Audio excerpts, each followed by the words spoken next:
You are watching the New American Media.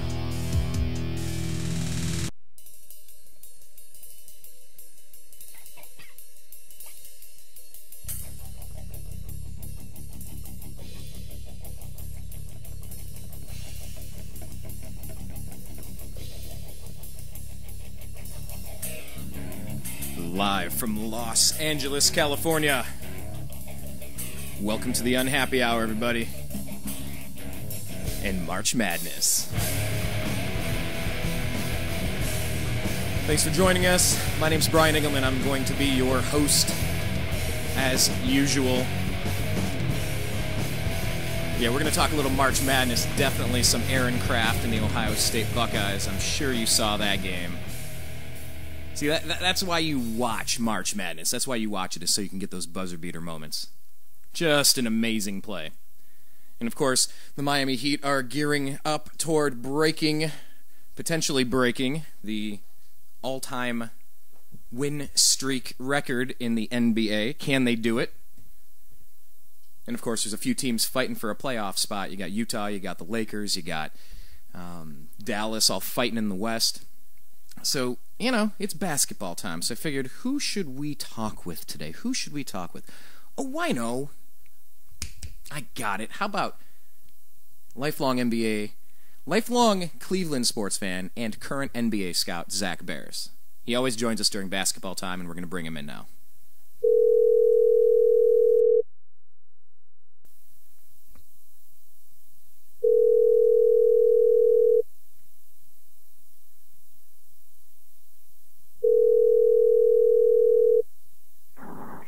Hello? Zach, it's Brian. You're live on the Unhappy Hour. How you doing today, sir? I'm good. How about yourself? Living the dream, of course. Kind of like Aaron Craft. Kind of living the dream right now. So we're bringing you in, obviously, because it's March Madness. We want to maybe touch on the Miami Heat streak and then any other NBA seedings, any other interesting goings-ons. We were talking about Utah, talking about the Lakers, talking about Dallas battling out in the West. So I guess let's start with the Buckeyes, and then we'll expand it to the rest of the Sweet 16. What are you taking away from that buzzer beater with Aaron Craft? But before I even get your answer, for anyone that didn't see it, let's just listen to it real quick. Defending. Now a switch off. He's got Niang on him. With three. He better hurry. Puts up the shot. 2 seconds to go. Just an unbelievable clutch shot by Aaron Craft to win the game against Iowa State. So what are your thoughts on the Buckeyes game? I was just in shock that, you know, they had the 13-point lead and then they blew it.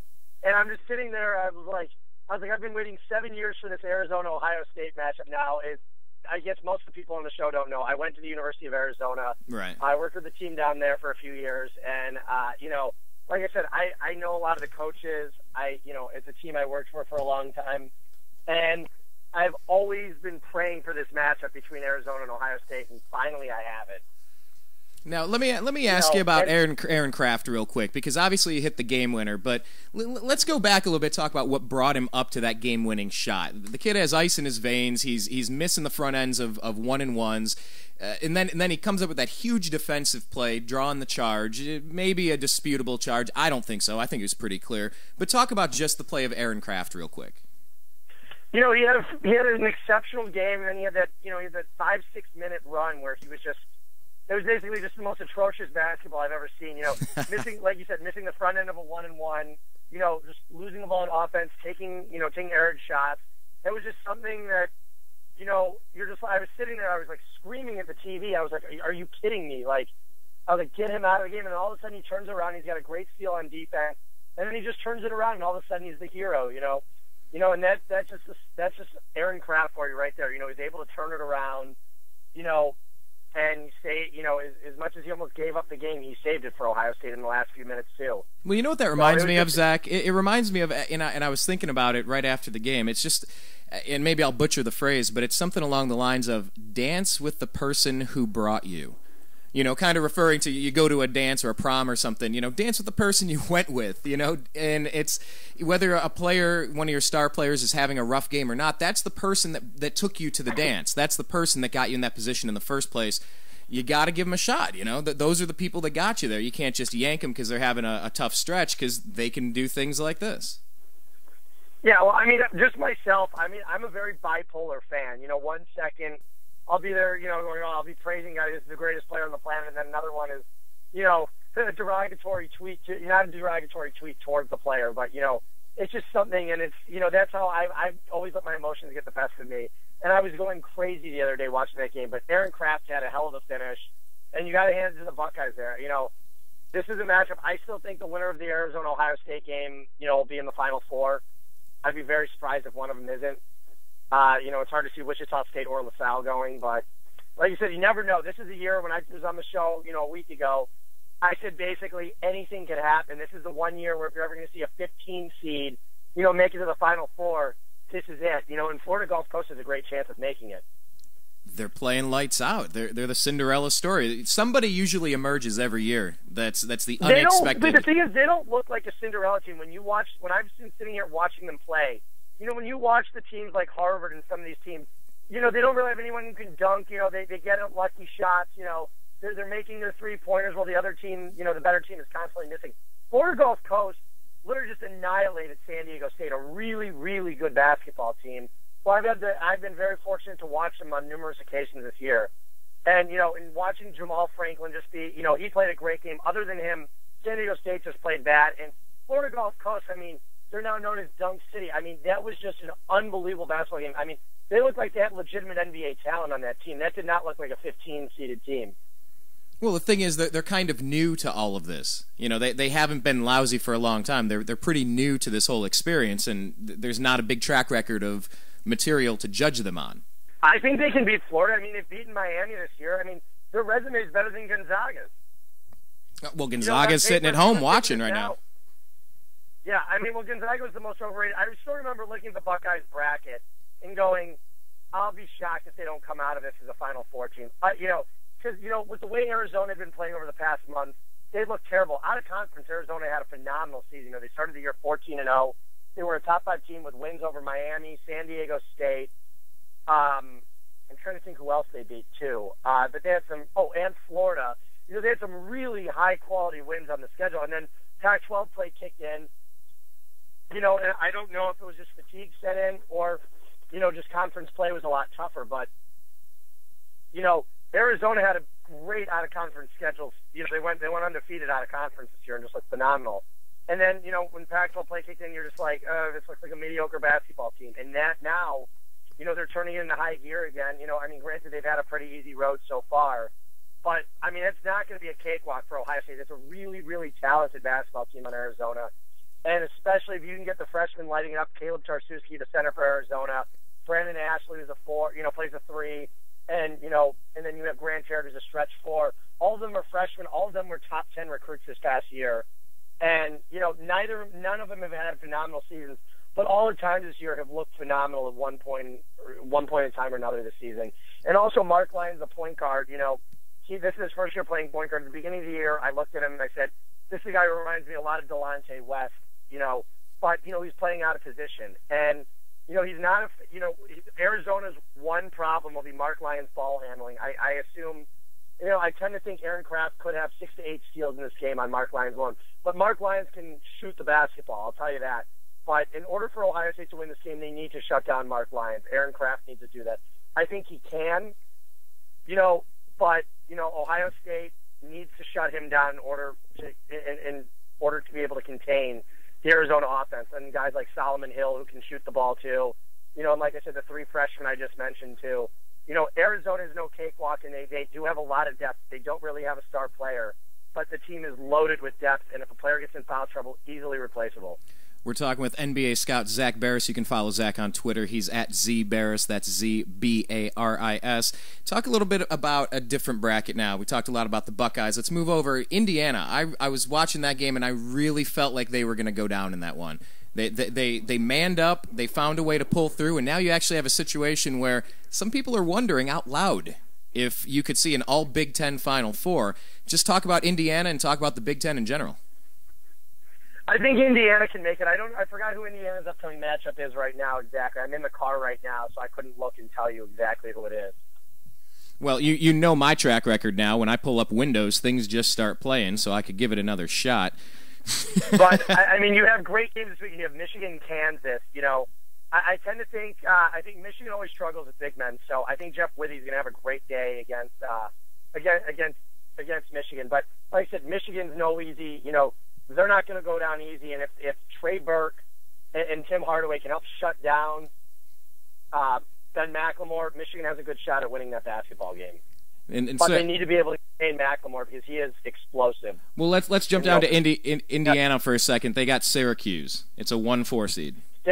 Syracuse, you know, Syracuse is one of those teams. If Carter Williams plays his ability, the point guard for Syracuse, I think Syracuse is going to be a really tough out. I think that's going to be a great game. You know, like I said, I think it's very, very evenly matched. I don't see any team having an advantage in that one. Hey, Temple was playing Indiana tough. I was really expecting to see that. Syracuse, though, I was at the Syracuse game against Cal the other day, and boy, did they look good. Well, they have a pedigree. They've been there before. You know, there's a lot that goes with tradition and coaching staffs and just, I don't know, tradition. If you're used to winning, you tend to kind of man up under the pressure, you know, and that's something like Florida Gulf Coast. They're new to this type of thing, but I mean, you see a lot of the same names as you look around. You know, this is Michigan's first Sweet 16 since 1994, I believe. When was the Fab Five? When was the Fab Five? Early 90s. I believe this is their first Sweet 16 though since '94, if I'm correct. Well, let's go through. Let's do a little bit of a pick 'em. We'll do rapid fire. Kansas, Michigan, 1 versus 4. I know, I'm putting you on the spot, Zach. Just because I'm just going to have to go with Kansas just because of Witty. I think he's going to have a big game. But like I said, I would not be surprised if Michigan wins. I fully expect it to be a very evenly matched game that comes down to the last minute. All right. How about Florida Gulf Coast? I'm going to take Florida Gulf Coast in this one. I love what I've seen out of them so far. And you know, this would be Florida's ultimate nightmare, Billy Donovan's ultimate nightmare. Oh, yeah, absolutely. This would be a terrible loss if they lost to Florida Gulf Coast. Well, and recruiting-wise, too. I'm going to pick Florida Gulf Coast. I would love to see this. That would be a nightmare recruiting-wise if you got this young upstart team. But Miami was number 1 for a while. I mean, they're a legitimate team. I'm sorry, Florida. Well, like I said, Miami also lost to Arizona this year, too. Miami's a great team. But, you know, that's what I'm saying. Arizona's no walk in the park against Ohio State for Ohio State. You know, Arizona could easily win that game against Ohio State. You know, if Kraft doesn't play well offensively, Arizona can take that game. You know, I think it's very, very evenly matched between the two. You know, I could see Arizona winning it close. You know, I could see Ohio State winning it close. Like I said, those two teams are pretty evenly matched. I think the winner of that game gets to the Final Four. Zach, you know what you're going to have to do? You're going to have to go to this game, and I'm trying to remember if it was Brady Quinn or one of the linebackers, but I remember there was a matchup where it was like the brother and the Brady girlfriend. Quinn and A.J. Hawk. Okay, and so what? The girlfriend, the sister. A.J. Hawk was engaged to Brady Quinn's sister. And then she ended up wearing like a double jersey, like half Notre Dame. Yeah, the half jersey. Luckily I will be there working, so I'm not allowed to show any team colors. So what if you show both teams? You know, and you're not allowed to cheer for my kidding. So I will be there. I will be marked down. I will, you know, like I said, I've learned this year. You know, I've been to multiple Arizona games this year, and I've learned not to be able to sing "Bear Down Arizona" during a game as hard as it was. You'll be the one guy standing there with your hands in your pocket. Or when Hang On Sloopy's going OHIO, you know. It's just going to be – I'll have a good time, though. You know, I'm just ready for it. Like I said, I've been waiting for this matchup for 7 years now. It's finally come. I wanted this 2 years ago. You know, I wanted Arizona to meet Ohio State in the Final Four. Ohio State lost to Kentucky. And unfortunately, I was at the game where Arizona lost to UConn because Derek Williams got in foul trouble. And, you know, Arizona missed a shot and Jamel Horn missed a three-pointer at the buzzer to beat UConn. And I still remember that like it was yesterday. It was, you know, it was probably the most fun weekend I've ever had in my life, basketball-wise. And like I said, I just hope this is just a repeat of a couple of years ago. Well, it's going to be it's going to be a fun Thursday for you for sure. So we already went through the South. You're picking Kansas. You're picking Florida. Picking Kansas. Picking Florida Gulf Coast. You're picking. Oh wait. So which one is it? You said they're evenly matched. Arizona Buckeyes. Let's just jump down to the West then. Who's coming out of that? Can you repeat what you said? You just cracked up. Oh, I'm just saying, who's coming out in the West then? You said it's a close matchup. It could go either way. You have torn allegiance. Ohio State, Arizona. Who's coming out? And I think we lost Zach. It's just one of those shows, everybody. We'll try to get Zach on in a second. Well, what can you say? What can you say? When you're doing live radio, sometimes this stuff just happens. But we'll get Zach back in a second. Definitely going to try to talk a little bit about the Miami Heat, see if they can pull off that streak. Probably, I don't know, wondering if Chicago's going to be able to take him down, wondering if San Antonio's going to be able to take him down. But I want to get the rest of the picks from Zach. He's really dialed into all this stuff. Your call has been forwarded to... It's one of those days. What can I say?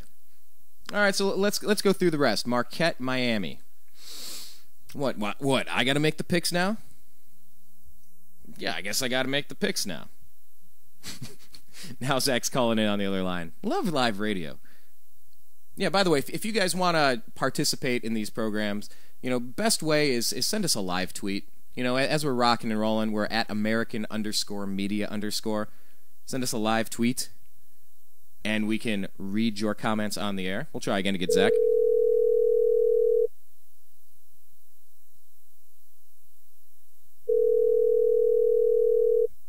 Gotta love modern technology.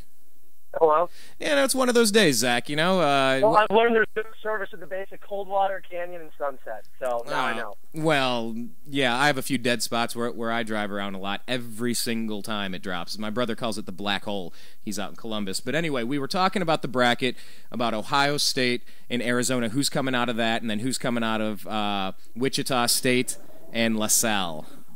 I'm going to go with my gut on this one. I'm going to say Wichita State against Ohio State. Okay. It's just my gut feeling. I'm not, I'm not where Arizona in this. All right, Zach, you're breaking up again. I'm going to call you one more time. It's the beauty of live radio. I'm not only the on-air person. I'm the host. I'm the producer. I'm the engineer. I wear lots of hats. I'm kind of like the half Notre Dame, half Ohio State jersey. I'm doing lots of things at once, and it doesn't really make sense. We'll try to get Zach again.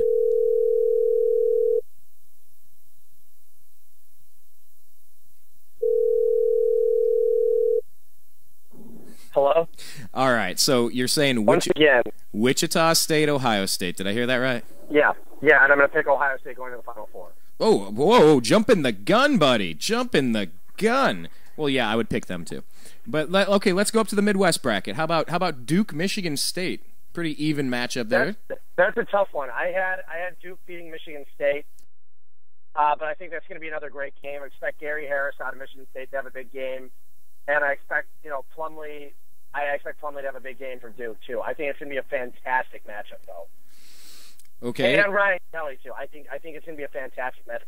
If Kelly doesn't play well, though, Duke will go down. This is not an easy matchup for them, and Ryan Kelly hasn't played well, since the injury. So it's going to be hard to tell. But right now, I'm going to take Duke, expecting Kelly to rebound from his play lately. Okay, so then Duke would be going up against either Louisville or Oregon. What say you there? I'm taking Louisville all the way in this one. Oh, okay. So they're going to meet Ohio State in the Final Four, you're saying? No. I mean, I'm taking them to the Final Four. Okay. I'm taking Louisville over Duke, too, in the Elite Eight. But I think that's the toughest region right now to come out of. I think you have four good teams right there, and Oregon's certainly playing really good basketball right now.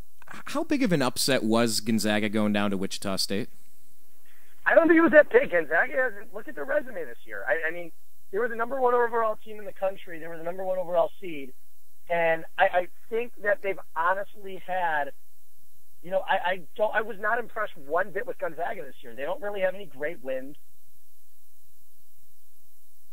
There are no fantastic wins on their schedule. I mean, they really didn't have a great, they won a lot of games, but that doesn't always translate into great wins. They didn't have any fantastic wins.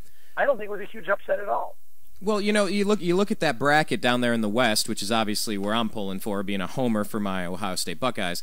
But you look at the bracket. Number 1, Gonzaga loses right off the bat.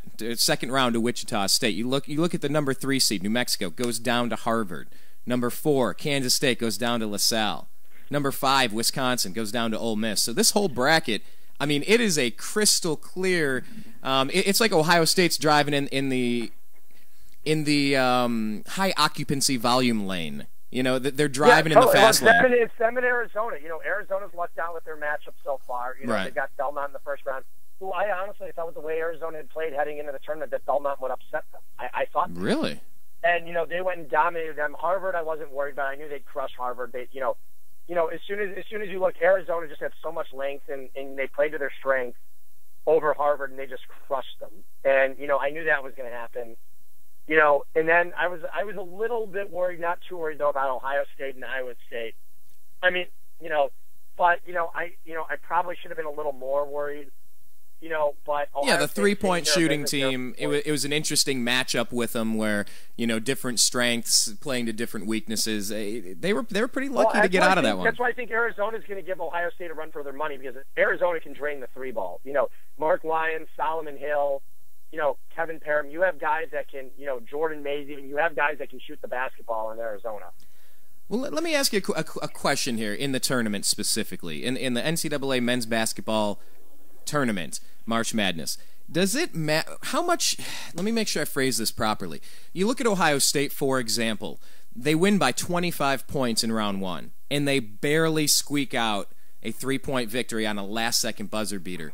Is it important, or is it dangerous when a team blows opponents out and then has to fight tooth and nail? Does it make a difference? Should they be? I don't think it makes a difference. I mean, look at Arizona annihilated Belmont in the first round, and they went and annihilated Harvard too. You know, I don't think it makes a difference.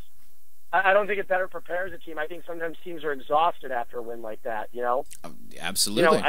But it happens. Well, they get a couple days off, thankfully. Do you think Thad Matta's... Ohio State, as far as I know, I'm pretty sure Ohio State's leaving for they're leaving for Los Angeles tonight. Do you think Thad Matta's ready, primed for a breakthrough? Because he's had some good teams, but he's made multiple Final Fours. He has. Here's the thing: back in I think it was back in 06, the 06-07 season. You know, with Greg Oden and Mike Conley, that team was very, very good. Right. But Florida was just better. That was the thing. Everybody knew Florida was. Florida had 3 lottery picks. You had Brewer. You had Horford and Noah. Horford and Noah are both all-stars, both all-star centers. Florida played with a lot of length. And Ohio State had Greg Oden, who was phenomenal. But it was hard to beat Florida that year. No, I didn't think Florida was going down. I said I had Ohio State and Florida in my final matchup that year, and I stuck with it with Florida beating them. I had a feeling that was going to happen. Yeah, that was a disappointing I don't think game. Mata choked that year. Mata took that team as far as they could go that year. Now, 2 years ago, I think Ohio State just choked. I think they were the best team in the country. I think they had a terrible game. That team was by far, though, the best team in the country, that team that lost to Kentucky in the Sweet 16. They shot below 30% in that Sweet 16 matchup, and they still only lost on a buzzer beater, which they missed at the end. I think Diebler missed the shot. But that team was unbelievably talented. They were good all around. And then last year, no matter what happened, if they beat Kansas last year like they should have, they were going down against Kentucky. No one was beating Kentucky last year. Pretty tough. Kentucky was just too talented. With Kid Gilchrist, with Marcus Teague, Anthony Davis, and Terrence Jones, that team was not going down. And Deron Lamb. They had 5 guys picked, 3 in the lottery, and 4 of them were first rounders. So that team was an NBA team. You had superstars. They had the number 1 and 2 picks in the draft, and Terrence Jones, who went late lottery. So there was no way that team was going down last year. It just wasn't happening. All right. Could last year's Kentucky team have beaten this year's Cavaliers team? No. If you put Kyrie Irving, Deion Waiters, Tyler Zeller, who's a college star, no. All right. Fair enough. I just had to throw it out there. The only team, I think the best college team ever, would have trouble competing with the Bobcats, but I do think it would be close. But if you look at it, though, Kemba Walker was a college star. Michael Kidd Gilchrist was a college star. So that would still be tough. Like I said, it would still be tough for any collegiate super team to ever beat the Charlotte Bobcats, even last year's Bobcats. Fair enough. Well, being a Cleveland Browns fan, I hear it every year about, could Alabama beat the Browns? Don't even get me started with the whole thing with USC a few years ago with Matt Leinart. Yeah, look how great of an NFL quarterback Matt Leinart is. And Reggie Bush rushing for 2,000 yards and Wendell White and all those guys. And, I can't even remember the receivers' names now, but, they did nothing in the pros. None of those USC guys, some of them are great pros, but a lot of them weren't great. So, well, Reggie had a good year last year. Yeah, but there was a collegiate team with they would have been a bunch of rookies.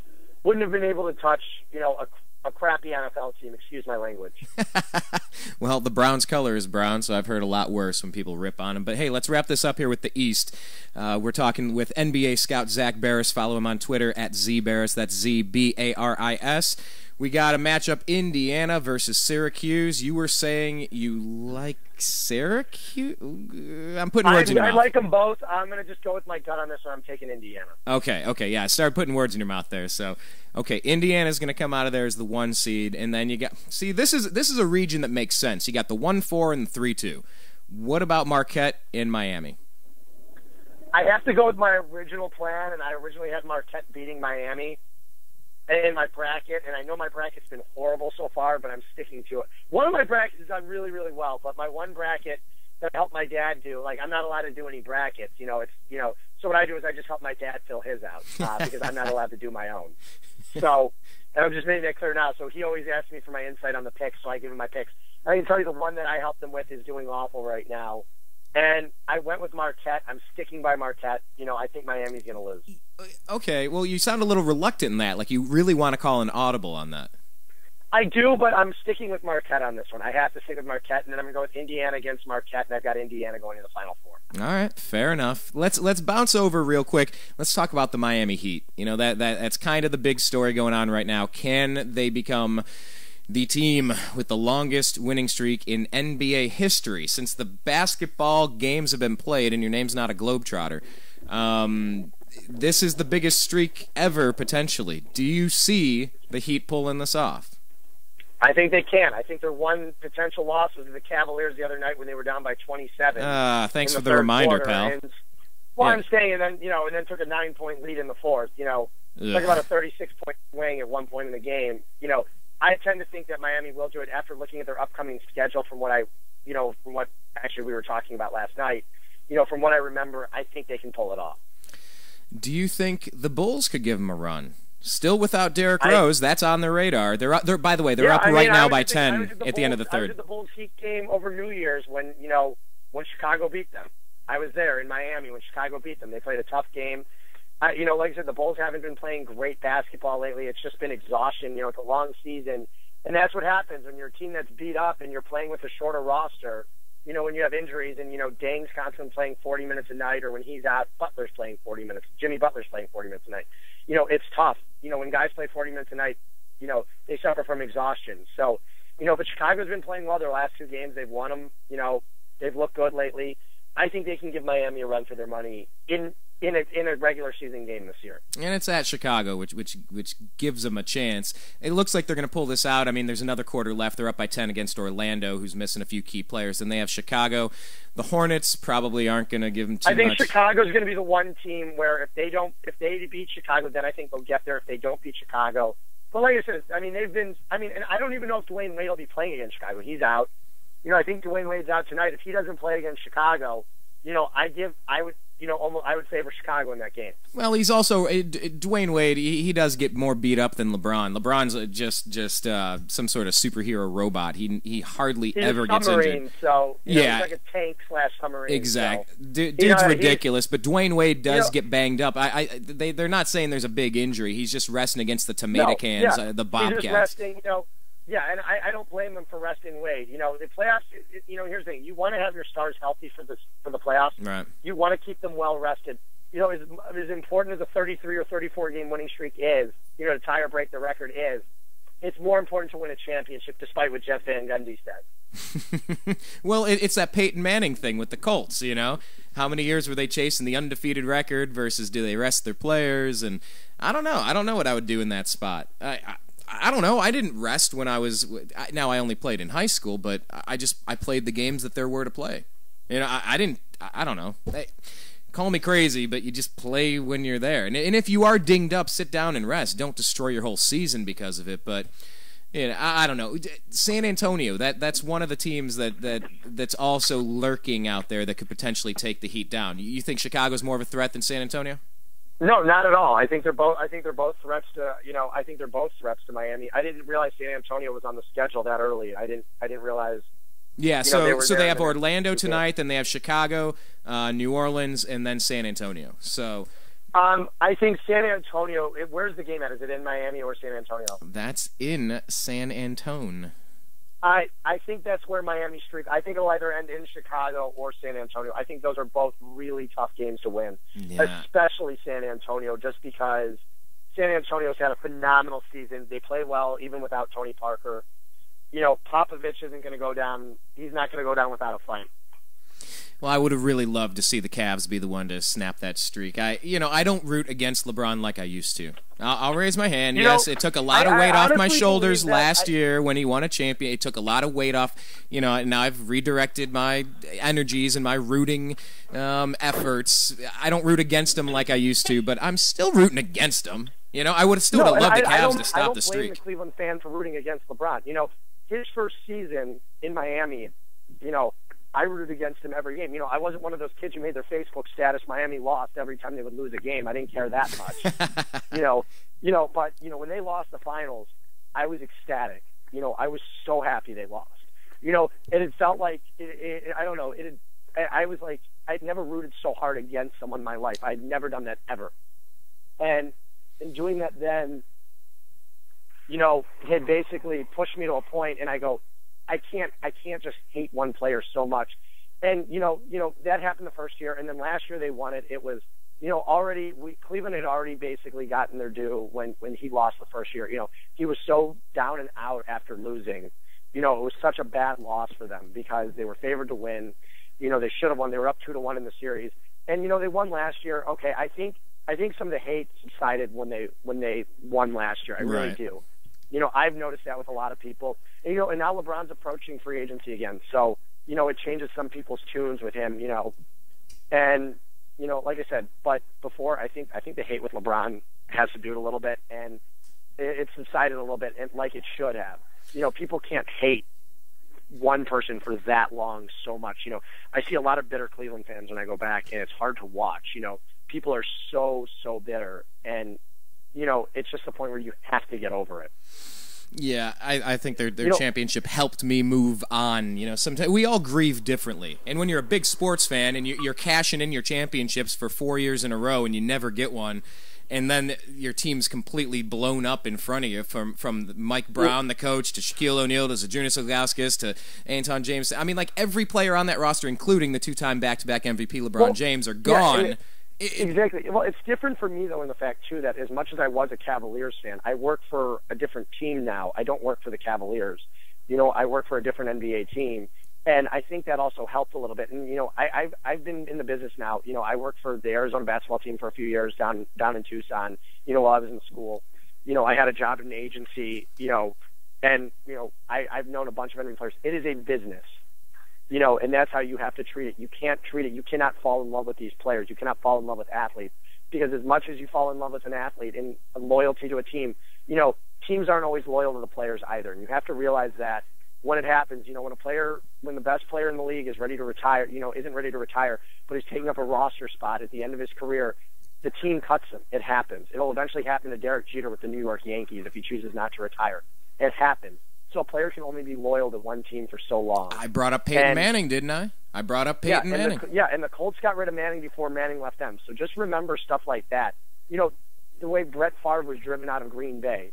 You know, players, you know, it works both ways. It's a two-way street. Well, Favre kind of did that to himself. It was a little different. It was, I'm going to retire. No, I'm not. I am, I'm not. I am, I'm not. Yeah, I mean, he did do that to himself, but I'm just saying, though, it works as a two-way street. You know, you have to understand either way, you know, that, you know, teams aren't always loyal to players, especially Peyton Manning. Right. You know, it does happen.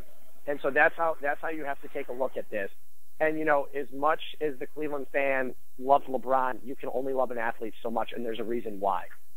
No, that is true. Can only love a city so much. That is true, look but what Cleveland did to Kenny Lofton twice. Yeah. Or 3 times they did it to Kenny. You know, 3 separate times, and the guy still loved Cleveland. You know, he was always a fan favorite, but the Indians organization, you know, when they traded him at the beginning of the 97 season for Justice and Grissom, you know, he comes back a year later. As soon as he hits free agency, he's back with the Indians. You know, doesn't win then. The Indians are loyal to him, you know, bring him back. for a stretch run in 2007. He does really well with the Indians, hits around 300. They don't bring him back in 2008. So you can only talk about a player being, there are players who are incredibly loyal, but the team isn't always loyal to the players. It happens. It's a sport. It happens. It's a business. But that's what makes it interesting when you root for sports. I mean, really, we're just watching soap operas. That's all we're doing. It's just a soap opera. It's like WWE or it's like One Life to Live or something.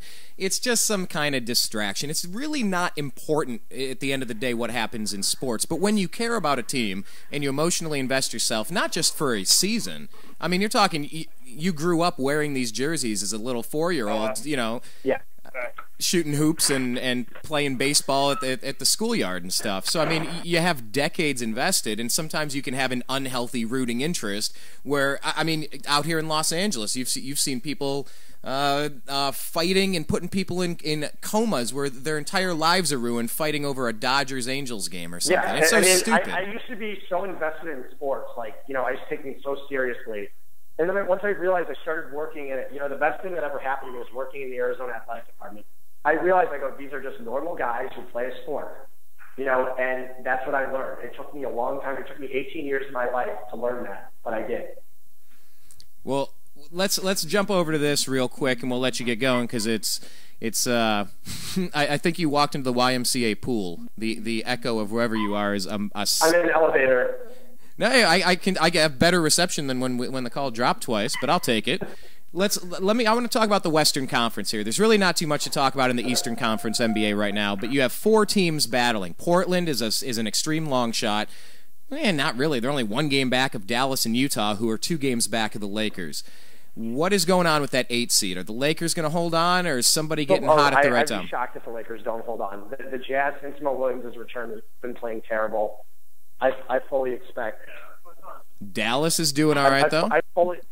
I can't see Dallas moving into that 8th seed. I honestly believe that the Lakers will take the 8th seed, with just above 500. And once again, that's good for the Cavs because of a previous trade, they would get to swap first-round picks with the Lakers, who would have a middle pick because we have the Heat, probably one of the last picks.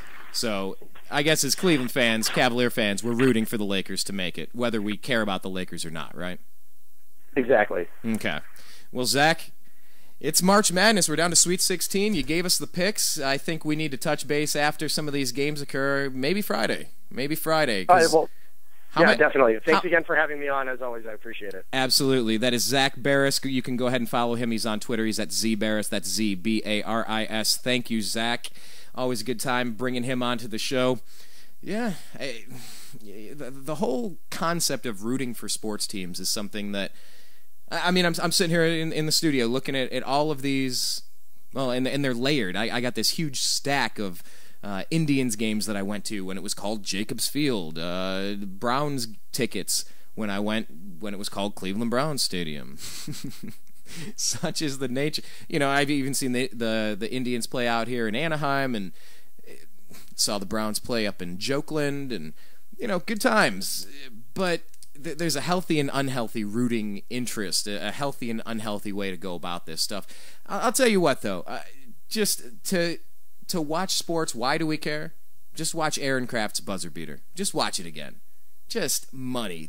That is the shot that every single kid that used to play basketball, every kid that's ever dribbled a ball and shot more than a few hundred jump shots, has always done that thing where it's 3, 2, 1, whoosh. Every kid has done that. And to step up in a huge game like that and knock it down, I mean, that is just ridiculously impressive. I would love to see Aaron Kraft, if the Cavs could get him in the second round, just bring him in for his defensive skill and work with him on some other, let him train with Kyrie a little bit, see what happens. Man, that would be astonishing. I really like the kid. He's and I said this, it's hustle and it's heart. You cannot teach hustle and heart. You either have that extra gear, you either give a damn or you don't. And that kid, I mean, he the steals, the defense, the charges he takes, just the overall disruptive nature of him being out on a court, it's incredible. It's fun to watch, and I really hope the Buckeyes can obviously take this whole championship down. Got a few more games to go. We'll see if they have it inside of them, and we'll see if the Miami Heat have it. We don't hate the Heat like we used to, but I'm still certainly not rooting for them. But you know that. That's why you come here to the Unhappy Hour. That's why you listen to the show. You know who I am. I'm not pretending. I'm not just going to be a national sports guy and I hardly care and look how neutral I am. No, I am very unneutral. It's called the Unhappy Hour because Cleveland has not celebrated a championship with the Cleveland Browns football team, the Cleveland Cavaliers basketball team, or the Cleveland Indians baseball team since 1964. Just do the math. Let's do the quick math where you just count by tens. So 64, 74, 84, 94, 04, almost 50 years. We're on 49 years. That is tough. That is with all the close, all the AFC Championship games with Bernie Kosar, with the Brian Sipe, the Red Right 88, Art Modell steals the team, and now the Ravens have won 2 Super Bowls in the past 15 years. That's great. Indians take a Game 7 ninth inning lead against the Marlins and find a way to snatch defeat out of the jaws of victory. Really? Really? You're going to get us that close? Back-to-back NBA MVP LeBron James. Back-to-back best record in all of basketball. Don't tell me it was just LeBron with a bunch of stiffs. That wasn't the case. The team was constructed differently. They had the best team in the league 2 years in a row. Take Dwayne Wade and Chris Bosh off of the Heat and see what happens there. Don't tell me there was nobody good on the Cavs when he was there. They had the best record in the league 2 years in a row. Of course, the best player in the league also.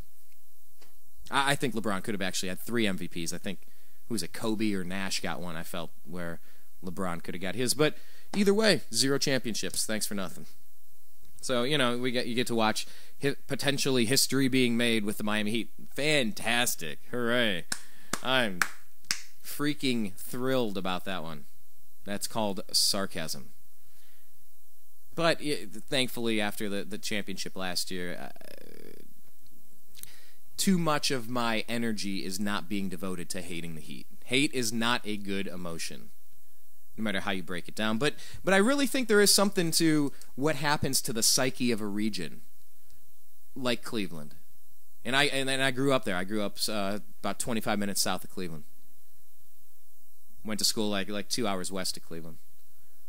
And I really think it impacts people when a kid and his father and his grandfather, when the grandfather was a kid,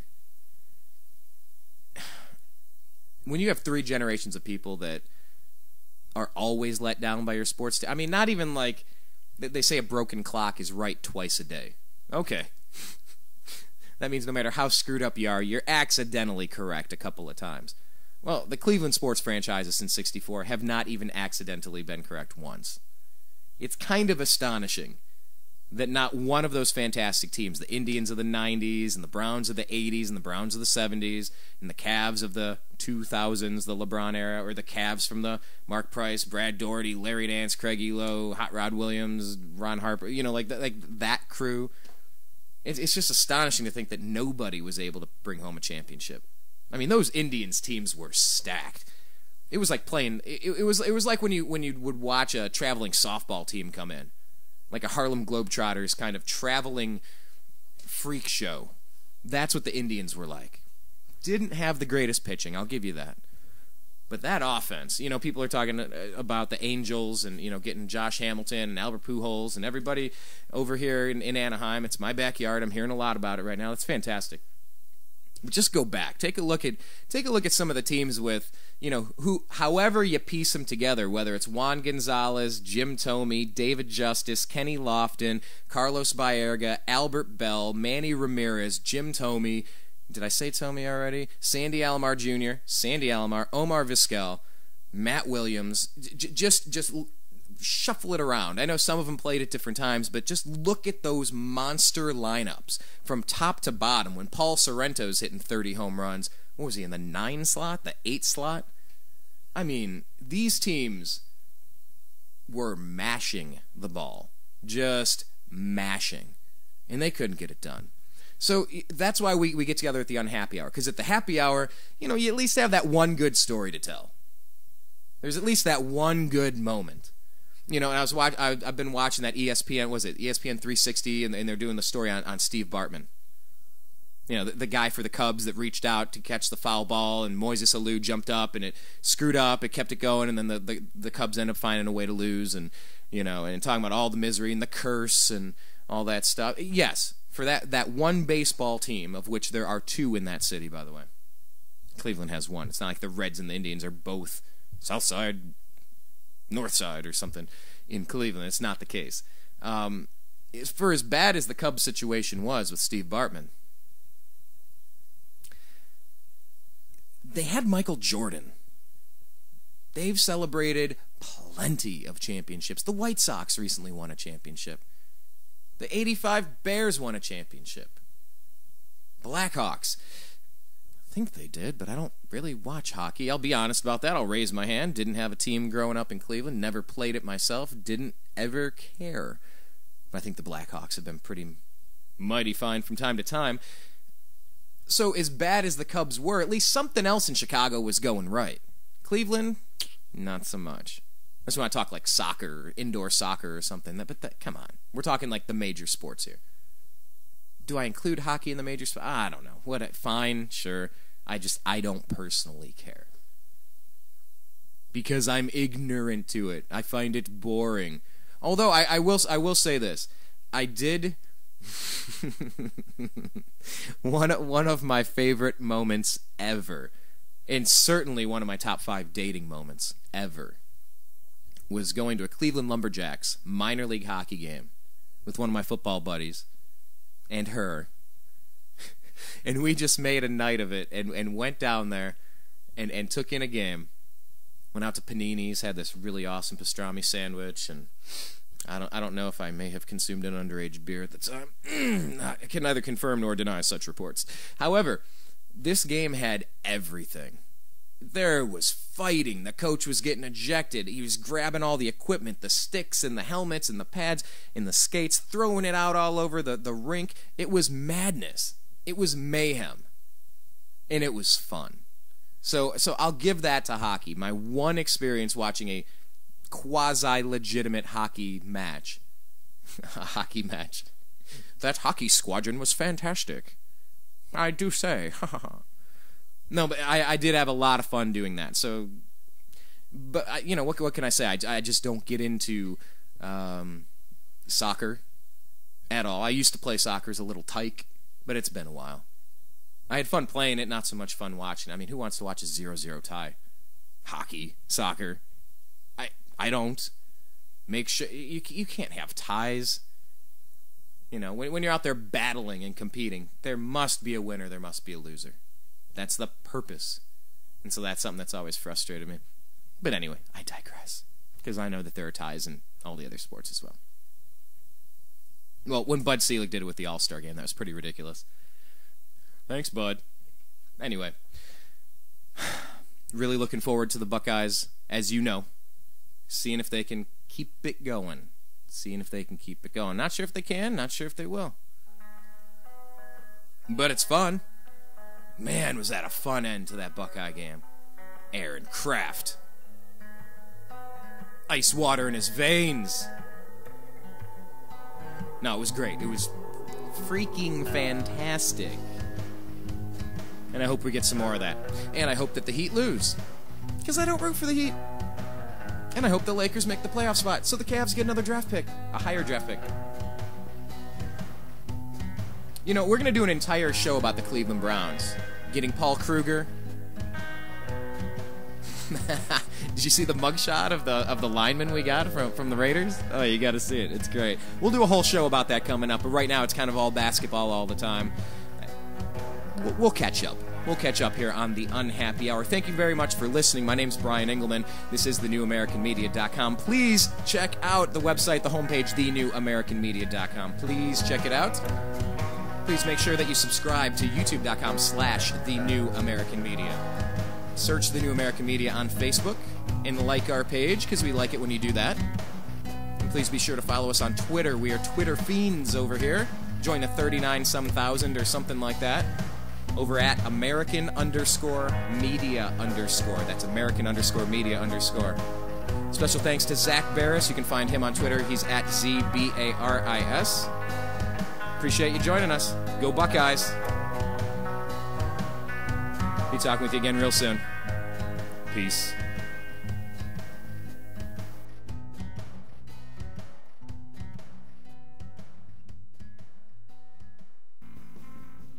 You are listening to the New American Media.